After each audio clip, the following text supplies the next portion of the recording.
ये जो प्रस्तुति हो रही है उसका आगे का सोपान।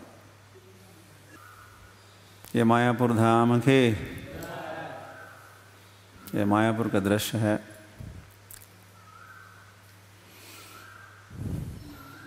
और आप देख रहे हो यहाँ नीले वस्त्र पहने हुए नित्यानंद प्रभु जीव गोस्वामी को नवद्वीप मंडल की परिक्रमा करा रहे हैं। तो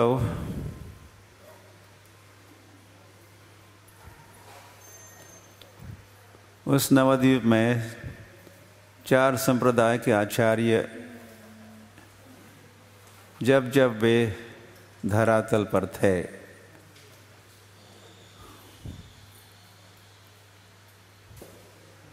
चार वैष्णव संप्रदाय के आचार्य, रामानुजाचार्य, मध्वाचार्य, निम्बारकर, विष्णु स्वामी, तो जब जब वे थे दक्षिण भारत में वो प्रकट हुए या उन्होंने अवतार लिया, ऐसा भी कहा जा सकता है। भगवान के भक्त भी अवतरित होते हैं या अवतरित होंगे, ऐसी भविष्यवाणी वैसे भविष्य पुराण में है। ये 4 संप्रदाय के आचार्यों के प्राकट्य की, जन्म की भविष्यवाणी भविष्य पुराण में आप पढ़ सकते हो। मैंने कल ही पढ़ा वैसे इस बात को। तो वे जब भी थे वे जाया करते थे तीर्थ यात्रा में, और नवद्वीप मंडल पहुंचते थे तो वहाँ उनको श्री कृष्ण चैतन्य महाप्रभु का दर्शन होता था।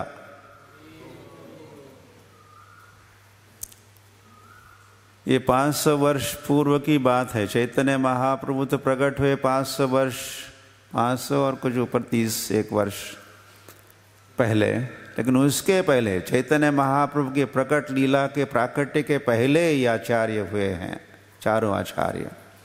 और जब जब वे नवद्वीप धाम जाते तो तब तब उनको श्री कृष्ण चैतन्य महाप्रभु दर्शन देते। और फिर नवद्वीप धाम महात्म्य नामक ग्रंथ में श्रील भक्ति विनोद ठाकुर लिखते हैं कि चैतन्य महाप्रभु ने कहा और वैसा किया भी कि ये चारों संप्रदाय के आचार्यों से या संप्रदाय से उन्होंने दो सिद्धांत ग्रहण किए। यह उनकी 2 बढ़िया कुछ वैशिष्ट्य है, उसको अपनाया और अपने गौड़ीय वैष्णव संप्रदाय में उसको स्वीकार किया और उसका प्रचार प्रसार और उस पर अवलंबन करना भी प्रारंभ किया। तो वे दो सिद्धांत कौन से हैं? तो वह श्री संप्रदाय से उन्होंने अनन्य भक्ति और भक्तजन सेवा अपनाई। मध्व संप्रदाय से, जैसे आप देख ही रहे हो, स्क्रीन शेयरिंग हो रहा है, केवल अद्वैत का निरसन किया उन्होंने। अद्वैतवाद का खंडन करने वाले वैसे चारों संप्रदाय का आचार्य है, किंतु मध्वाचार्य ने विशेष योगदान उनका रहा ये अद्वैतवाद के खंडन में। और नित्य कृष्ण मूर्ति सेवा, विग्रह की आराधना, ये भी ब्रह्मा मध्व संप्रदाय का वैशिष्ट्य है। उसको भी श्री कृष्ण चैतन्य महाप्रभु अपने संप्रदाय में अपनाए। रुद्र संप्रदाय से उन्होंने तदीय सर्वस्व भाव और राग मार्ग को अपनाया। और कुमार संप्रदाय से एकांत, राधिका आश्रय और गोपी भाव को अपनाए।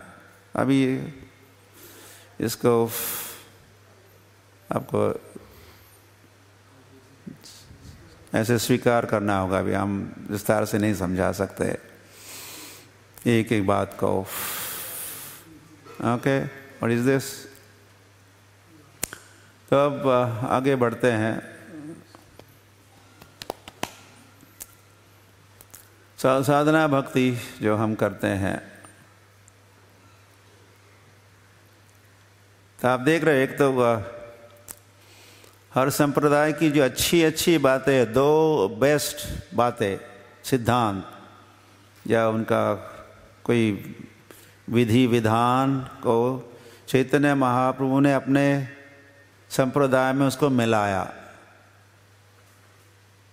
तो हुआ कि नहीं गौड़ीय वैष्णव संप्रदाय सर्वोत्कृष्ट। जो जो अच्छी बातें थी, उत्कृष्ट बातें थी, मान लो वो अपने संप्रदाय में उसको स्वीकार किए, और इस प्रकार गौड़ीय वैष्णव संप्रदाय समृद्ध हुआ, अधिक और वैभवशाली हुआ, अधिक पूर्ण हुआ, सर्वोत्कृष्ट हुआ। ये समझने की बात है। ओके, तो आगे बढ़ते। साधना भक्ति के दो प्रकार है, वैधि साधना भक्ति और रागानुग साधना भक्ति। ये भक्ति रसामृत सिंधु पर आधारित बात है। वैधि साधना, रागानुग साधना, रागानुगा साधना भी है।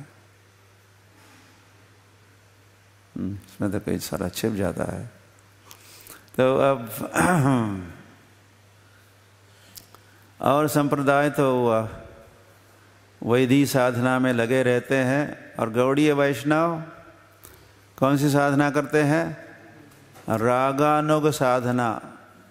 ये गौड़ीय वैष्णव संप्रदाय का वैशिष्ट है, रागानुग साधना। हरि। तो Shri Krishna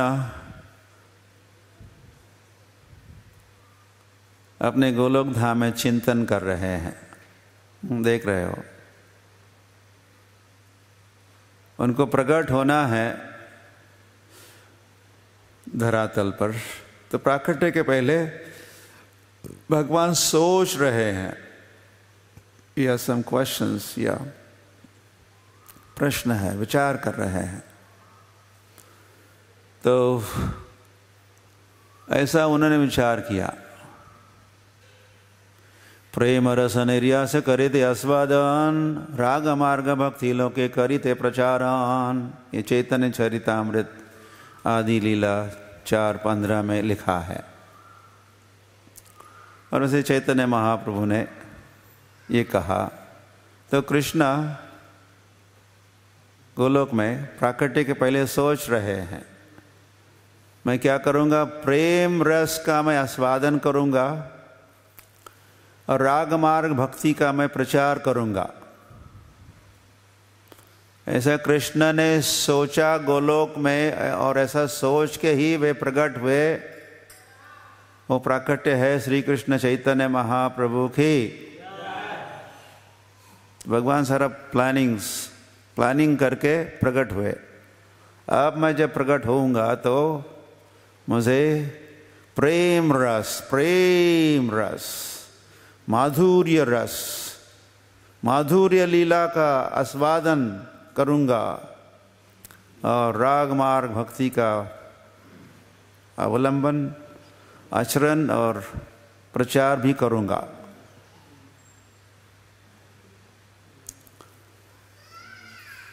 Hari. This is how. तो चैतन्य महाप्रभु ने, ये पुनः चैतन्य चरितामृत की बात है। ये तो बातें उन्होंने सनातन गोस्वामी के साथ वाराणसी में जब संवाद हो रहा था, चैतन्य महाप्रभु और सनातन गोस्वामी, 2 महीने बातें हो रही थी। कृष्ण अर्जुन के मध्य में तो कुछ 45 मिनटों तक चर्चा हुई, लेकिन वही कृष्ण, श्री कृष्ण चैतन्य महाप्रभु जब बने हैं तो सनातन गोस्वामी को उपदेश दिए। 2 महीने उपदेश कर रहे थे। ये उपदेश सनातन शिक्षा के नाम से प्रसिद्ध है। सनातन शिक्षा, तो शिक्षा के अंतर्गत चैतन्य महाप्रभु ने शिक्षा दी या सनातन गोस्वामी से कहा, जब हमारा ज्ञान ऐश्वर्य से मिश्रित होता है, ऐश्वर्य शिथिल प्रेमे नाही मोर प्रीत। चैतन्य महाप्रभु ने कहा, जब ऐश्वर्य ज्ञान से प्रेम जो है वो शिथिल हो जाता है और उसमें मुझे प्रीति नहीं है, तो भगवान महान है, भगवान का ऐश्वर्य ज्ञान, वैकुंठ के भगवान ऐश्वर्य से पूर्ण होते हैं। हरि हरि। तो उससे जीव का भगवान के प्रति जो प्रेम है वो कम होता है, प्रेम थोड़ा ढक जाता है, कुछ बैक सीट लेता है, या प्रेम का कुछ दमन होता है। क्योंकि भेद का अनुभव करता है जीव। और भगवान इतने महान है और मैं इतना लहान हूँ, मैं इतना छोटा हूँ, तो फिर वो नमस्कार वगैरह करते रहता, दूर रहता है, थोड़ा प्रेम नहीं करता। सेवा तो करता है, दास बनता है, तो फिर उसमें भगवान से प्रेम होता है किंतु मात्रा बहुत कम होती है। और भाव, ऐश्वर्य भाव, ऐश्वर्य, माधुर्य, औदार्य, ऐसी बातें हैं। तो वैकुंठ में ऐश्वर्य, वृंदावन में माधुर्य और नवद्वीप में औदार्य।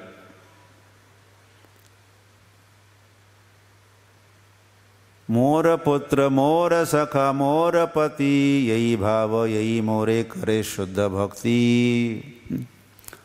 तो भगवान को ये अच्छा लगता है जब कोई भक्त,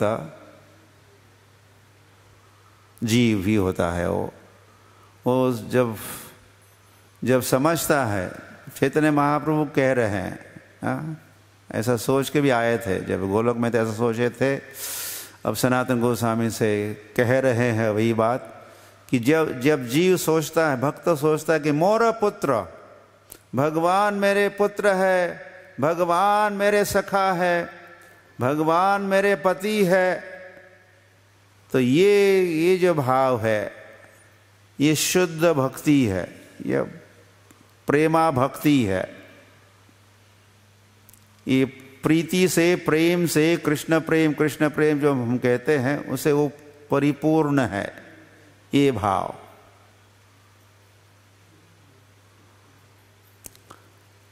ओके, यस, मैं थोड़ा स्क्रीन। तो श्रील प्रभुपाद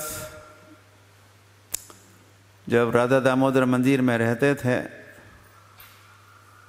और श्रील प्रभुपाद की सारी तैयारी हो रही थी, किसकी तैयारी? लाइफ टाइम इन प्रिपरेशन, अंतर्राष्ट्रीय श्री कृष्ण भावनामृत संघ की स्थापना और फिर यह कृष्ण भावना का आस्वादन और उसका प्रसारण, सर्वत्र प्रचार हुई वे मोर नाम। इसकी तैयारी जब श्री प्रभुपाद कर रहे थे राधा दामोदर मंदिर में, उसके पहले भी किए कर ही रहे थे और अब राधा दामोदर मंदिर में आके पधारे हैं, तो वहाँ श्री रूप गोस्वामी का वे दर्शन यहाँ कर रहे हैं या चिंतन कर रहे हैं। रूप गोस्वामी की समाधि पास में ही है। रूप गोस्वामी का भजन कुटीर भी उनकी खिड़की में से देख सकते थे प्रभुपाद। वैसे ये प्रभुपाद का रसोई घर है जहाँ से दिखते थे यहाँ समाधि और भजन कुटीर। तो श्रील प्रभुपाद ऐसा सारा चिंतन किए और श्रील प्रभुपाद इस प्रकार स्वयं ही रूपानुग थे, रूपानुग बने और वही सारे तात्पर्यों में भी ये रागानुग भक्ति और गौड़ीय वैष्णवता की सर्वोत्कृष्टता इत्यादि इत्यादि बातों का उन्होंने संकलन भी किया, ऐसे भावार्थ भी लिखे ताकि भविष्य में गौड़ीय वैष्णवता की सर्वोत्कृष्टता का अनुभव सारा संसार करे और उसका प्रचार और प्रसार हो। तो यह है गोलोक। तो गोलोक सर्वोपरि है। गोलोक नाम्नि निजधाम्नि तले च तस्य चिंतामणि प्रकरसद्मसु कल्पवृक्षलक्षाव्रतेषु सुरभिरभिपालयन्तं लक्ष्मी सहस्रशतसंभ्रम सेव्यमानं गोविंदमादिपुरुषं तमहं भजामि। तो ये गोलोक है, श्री कृष्ण का निवास स्थान है। गोलोक के निवासी है गोलोक नामनी निज धामनी। निज धाम, कृष्ण का निज धाम है गोलोक। और गोलोक के ही दो विभाग है, एक है वृंदावन एवं मायापुर। मायापुर को श्वेतद्वीप धाम भी कहते हैं। श्वेतद्वीप एक अलग से श्वेतद्वीप धाम भी है जहाँ क्षरोदक्ष विष्णु रहते हैं, लेकिन मायापुर को भी श्वेतद्वीप कहते हैं। तो ये दोनों वृंदावन और मायापुर गोलोक में स्थित है, या गोलोक के ये दो विभाग है। और ये सर्वोत्कृष्ट है, सर्वोपरि है, क्योंकि कृष्ण ही सर्वोपरि है और श्री कृष्ण चैतन्य महाप्रभु भी सर्वोपरि है। और उनका धाम भी माधुर्य धाम, प्रेम से भरपूर, प्रेम की लीला कथा व्यवहार यहाँ होता है। और स्थानों पर तो ऐश्वर्य की कथा होती है या माधुर्य की कथा, माधुर्य लीला। इसीलिए गोलोक सर्वोत्कृष्ट है। बाकी तो सभी वैसे भी फिजिकली कहो नीचे ही है, निम्न है। देवी धाम, फिर महेश धाम, शिव जी का महेश धाम है। महेश धाम, शिव जी का महेश धाम, या उसे सदाशिव का महेश धाम। आधा प्राकृत जगत में, आधा अप्राकृत जगत में है।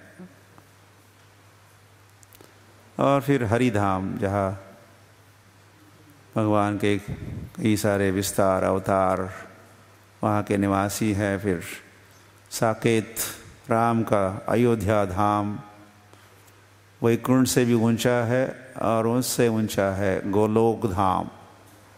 ये सब है, अब है, जैसे हम बात कर रहे हैं इस समय, ये सब है। यानी कि था या ये कोई कोरी कल्पना है, ऐसी बात नहीं है। ये सब है, वर्तमान काल में है। और वह केवल वर्तमान काल ही चलता है, वह भूतकाल भविष्य नहीं होता। तो वर्तमान में वो सब स्थित है। रस विचार गौड़ीय वैष्णवता की ये सर्वोत्कृष्टता की दृष्टि से रस विचार। ऐसे और या धर्म के क्षेत्र में रस पर विचार होता ही है। सारे संप्रदायों में रस का विचार है। रस के बिना आगे नहीं बढ़ सकते। किंतु गौड़ीय वैष्णवों की जो समझ है और गौड़ीय वैष्णव जिस रस का स्वादन करते हैं और इसका प्रचार भी करते हैं, वो रस कुछ ऊंचा है। तो यहाँ आपके समक्ष तो ये यहाँ तो 5 रस का उल्लेख हुआ है। इसके अलावा और भी 7 है, उनको गौण कहते हैं, और ये प्रधान या मुख्य रस है। 5 रस: शांत, दास्य, सख्य, वात्सल्य, माधुर्य। तो हर एक का थोड़ा लक्षण। ये भी चैतन्य चरितामृत मध्य लीला, ये भी चैतन्य महाप्रभु का ही उपदेश सनातन गोस्वामी को जब से वार्तालाप हो रहा है। आपके पास चैतन्य चरितामृत होना चाहिए, रखिए, नहीं तो कैसे आप गौड़ीय वैष्णव? आपके पास चैतन्य चरितामृत नहीं है। चैतन्य चरितामृत का पूरा सेट भी उपलब्ध है, अंग्रेजी में, हिंदी में, कई भाषाओं, मराठी में कंप्लीट, मराठी में भी अब चैतन्य चरितामृत कंप्लीट सेट उपलब्ध है। तो वह अपने घर में रखो, केवल रखना ही नहीं, उसका अध्ययन करो, तो फिर ये सब रहस्य का उद्घाटन होगा। तो ये चार्ट कुछ कल्पना से नहीं बनाया है, इसका आधार है चैतन्य महाप्रभु की शिक्षा, सनातन गोस्वामी को दी हुई शिक्षा। तो वह शांत रस में कृष्ण में निष्ठा होती है, तृष्णा का त्याग होता है। तृष्णा का त्याग मतलब वैराग्य होता है।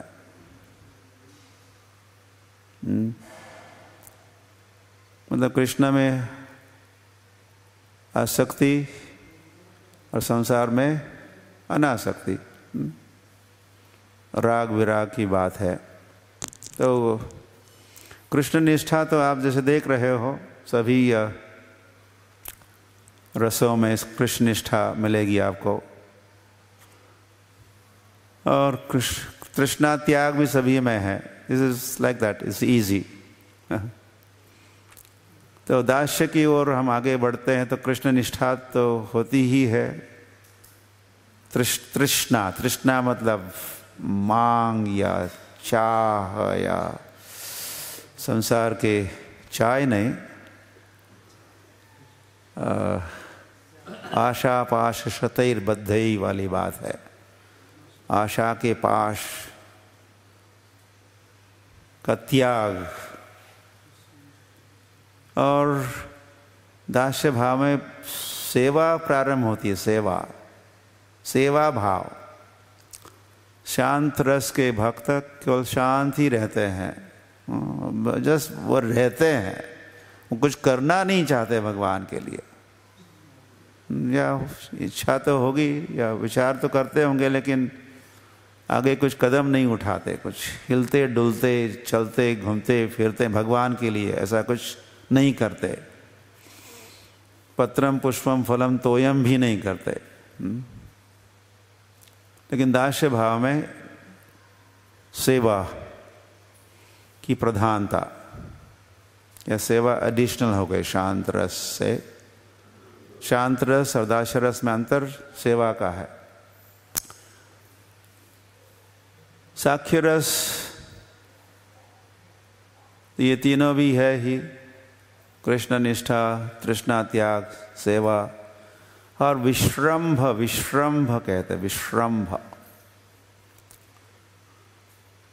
मतलब जीव और भगवान में कुछ ऐक्य या साम्य समानता है,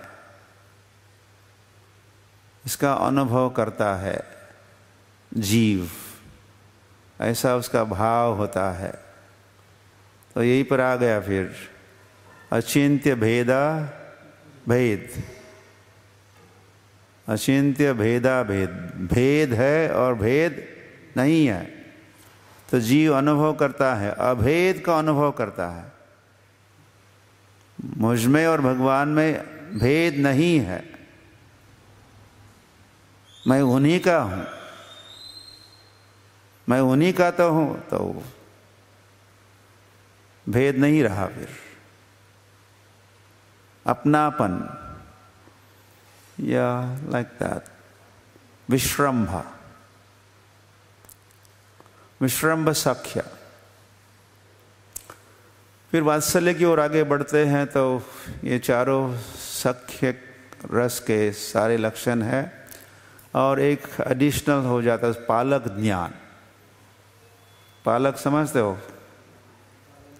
इसका पालक कौन है? जब स्कूल में बच्चे को एडमिट करते हैं मराठी शाला में, तो पहले पालक पालक पालकाचं नाव काय?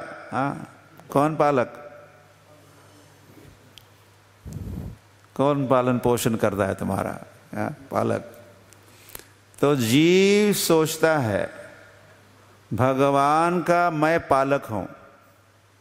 क्या जीव सोचता है? जीव में ऐसा भाव उत्पन्न होता है, जैसे भगवान ने ऐसा वो भाव दिया होता है, ऐसा कि भगवान का लालन पालन मैं करता हूं, नहीं तो और कौन करेगा? इसको सुधारना तो मेरा ही तो फर्ज है। ऐसे जगन्नाथ मिश्र भी कहते थे।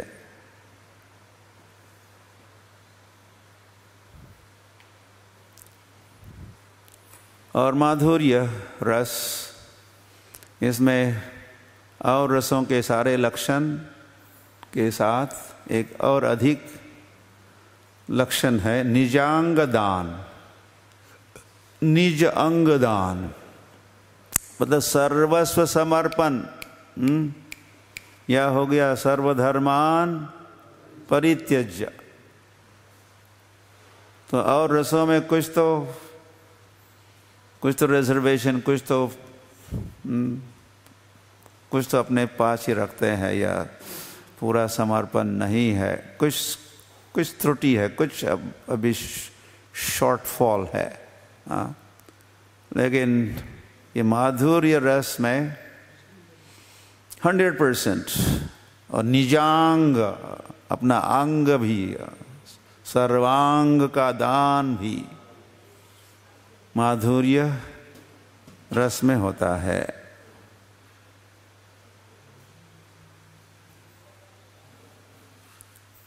ये शांत रस के भक्त है। हाँ, चार कुमार, हाँ, बड़े सुकुमार चार कुमार है।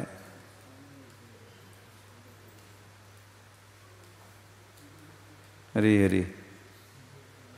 वैसे एक समय वह शांत थे, मतलब शांत रस से प्रभावित थे। फिर जब वैकुंठ गए और वहाँ उन्होंने वहाँ का सुगंध, धूप, दीप जो अर्पित किया, तुलसी मंजरी का गंध को सूंघ लिया, उसी के साथ वो शांत नहीं रहे। फिर कौन बन गए? दास बन गए। दास से भी आगे बढ़े।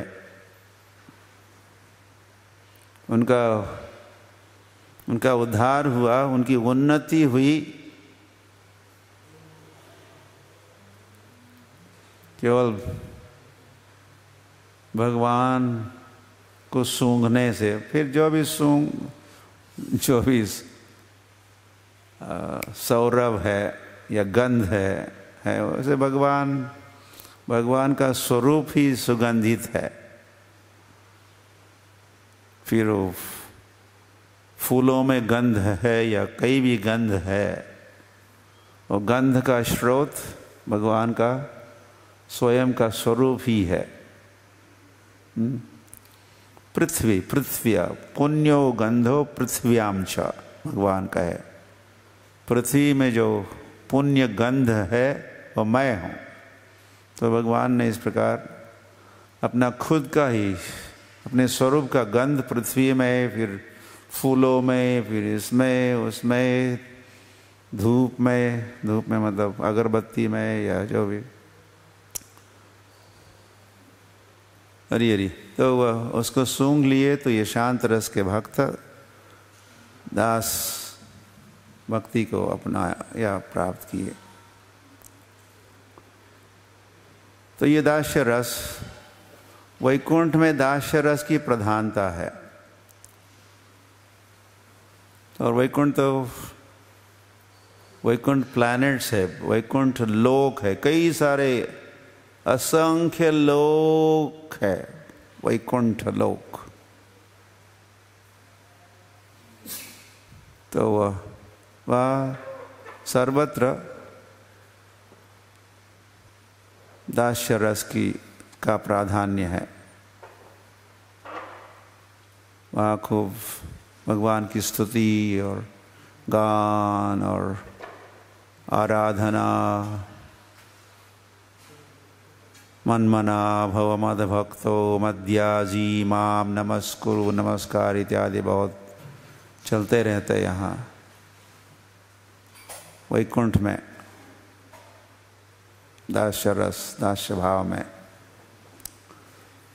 अब देखिए, या ये जानने की चीज़, समझने की चीज़ है, यह बात है, सिद्धांत है। ये सख्य रस का उदाहरण है। सख्य रस भगवान कहे ही भगवत गीता में अर्जुन से, क्या कहे? भक्तोसी में सखा चाहिए थी, तुम मेरे भक्त हो, तुम मेरे सखा हो। किंतु अर्जुन और कृष्ण के मध्य का जो रस है, सख्य रस है, सख्य भाव या सख्य संबंध है, ये ऐश्वर्य से मिश्रित है। उसमें ऐश्वर्य है, ऐश्वर्य ज्ञान है।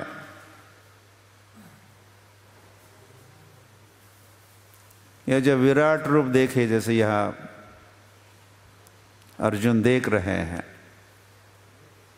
तो उन्होंने क्षमा याचना मांगना प्रारंभ किया। ओह, मैं तो आपको मित्र मानता था, ऐसा मानता था, ऐसा, हम एक ही थाली में भोजन करते थे, एक ही शैया पर लेट जाते थे। ओह, मैं क्या किया, ऐसा नहीं कहना चाहिए था, ऐसा नहीं नहीं नहीं, आप समझ में आया, आप महान हो, आपका ऐश्वर्य का दर्शन मैं यहाँ कर रहा हूँ, क्षमस्व क्षमस्व, प्लीज एक्सक्यूज मी, माफ कीजिए। तो जो सख्य रस है, ऐश्वर्य मिश्रित है। वृंदावन में भी सखा है भगवान के, लेकिन भगवान से कभी वो क्षमा याचना मांगते हैं? तो ये सख्य रस है और ये भी सख्य रस है। किंतु ये सख्य रस कैसा है? इसको तो विश्रम्भ सख्य रस कहा है। विश्रम्भ सख्य रस कैसा? वो ऐश्वर्य मिश्रित था, और ये विश्रम्भ मतलब भेदा भेद, भेद और अभेद, अभेद, भेद नहीं। तुमियामी सम, तुम कौन बड़ा लोग, ऐसे भगवान के मित्र वृंदावन में कहते, तुम कौन बड़ा लोग, तुमियामी सम, तुम और हम एक ही है। तो ये सख्य रस, ये सख्य रस है, विश्रम्भ सख्य रस है। तो ये जो विश्रम्भ सख्य रस, ये गौड़ीय वैष्णवों के द्वारा समझा और आस्वादित किया हुआ रस है। तो और संप्रदायों में जो सख्य रस की चर्चा या अनुभव, वो ऐश्वर्य मिश्रित और ये विश्रम्भ मिश्रित या विश्रम्भ भाव वाला रस, सख्य रस।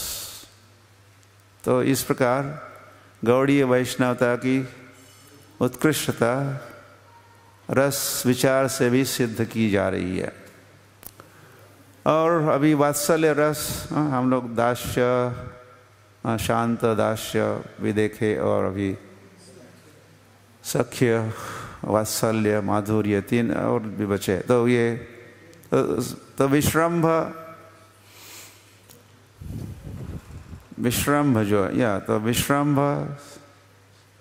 सख्य, ऐश्वर्य सख्य, विश्रम्भ, वात्सल्य, ऐश्वर्य, यदि वात्सल्य, लाइक दैट। और माधुर्य भी विश्रम्भ माधुर्य और ऐश्वर्य माधुर्य। तो ये कारागार में है, भगवान प्रकट हुए। वसुदेव देवकी तो पुत्र है, उनका वात्सल्य रस ऐसा संबंध तो है ही है। भगवान पुत्र बने तो वे पालक है, किंतु माता पिता को प्रार्थना कर रहे हैं, ना पुत्र को प्रार्थना कर रहे हैं। आप प्रकृति के परे हो, वैसे हो, आप वैसे हो।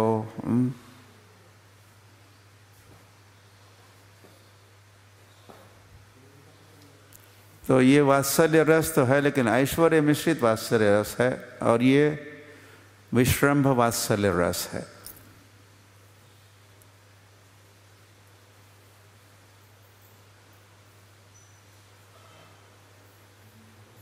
हरी हरी। जहाँ कृष्ण कुछ गलती किया तो फिर यशोदा पीटती है, या तो छड़ी के साथ, अभी पहले तो पकड़ेगी, फिर को बांधेगी। ये इस डेली हर रोज का ये सब चलता रहता है गोलोक में, गोकुल में। तो ये विश्रम्भ सख्य है।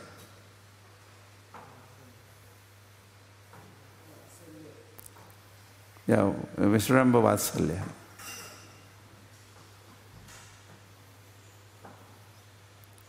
वैसे तो भगवान से माता पिता बड़े हैं ना, माता पिता बड़े होते हैं बालक से, बच्चे से। तो यहाँ यशोदा बड़ी है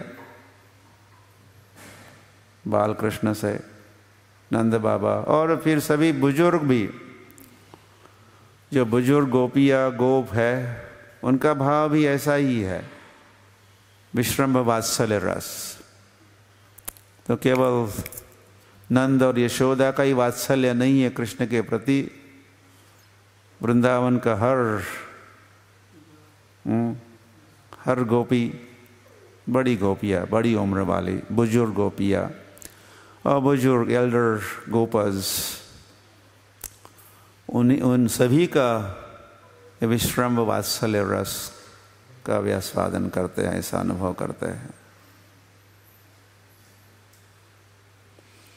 और ये माधुर्य रस, ऐश्वर्य मिश्रित माधुर्य रस वैकुंठ में, वैकुंठों में एक वैकुंठ, तो हम कहते हैं तो लगता है कोई एक वचनी, एक ही वैकुंठ होगा। उसे वैकुंठ तो एक ही है, किंतु उस वैकुंठ लोक में कई सारे लोक है। अद्वैतम अच्युतम अनादि अनंत रूपम, जो भगवान के अनंत रूप है, अनंत विस्तार है। एते चांश कला पुंसाम, तो वे सारे अंश और अंशांश उनकी अपने अपने लोक है। फिर उनकी अपनी अपनी लक्ष्मी भी है। तो कृष्णा बन जाते हैं वे अवतार, और राधा बन जाती है लक्ष्मी, महालक्ष्मी वैकुंठों में। तो यहाँ ये तो लक्ष्मी और नारायण, या विष्णु लक्ष्मी, वराह लक्ष्मी, वराह लक्ष्मी, और नरसिंह, लक्ष्मी, इनके मध्य में जो संबंध है, इनके मध्य में, इनके बीच वाला संबंध या रस कौन सा है? माधुर्य, माधुर्य रस है, श्रृंगार रस है। लेकिन ये ऐश्वर्य माधुर्य रस है और ये विश्रंभ माधुर्य रस है।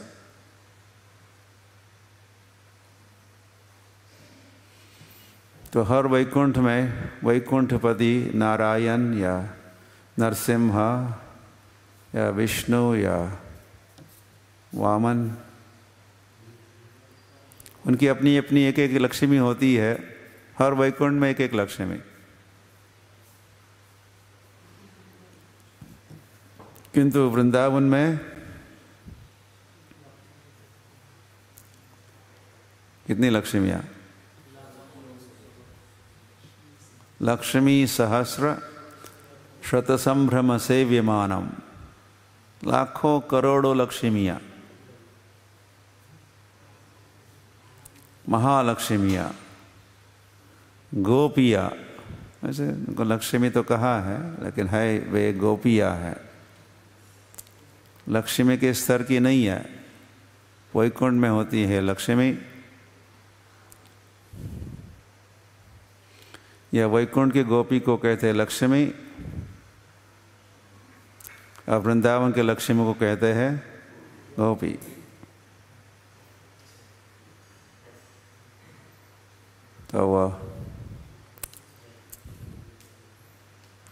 तो वैकुंठ में एक लक्ष्मी से प्रसन्न है भगवान, या एक ही लक्ष्मी को प्रसन्न रखते हैं भगवान। लेकिन वृंदावन में कितनी सारी लक्ष्मियों की, गोपियों की आवश्यकता, तब कुछ कृष्ण का समाधान या संतुष्टि होती है।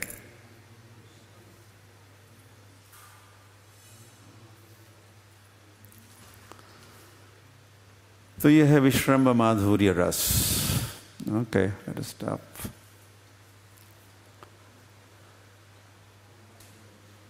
तो ये है गौड़ीय वैष्णव संप्रदाय की सर्वोत्कृष्टता। रस विचार से उसमें भी विश्रंभ माधुर्य, विश्रंभ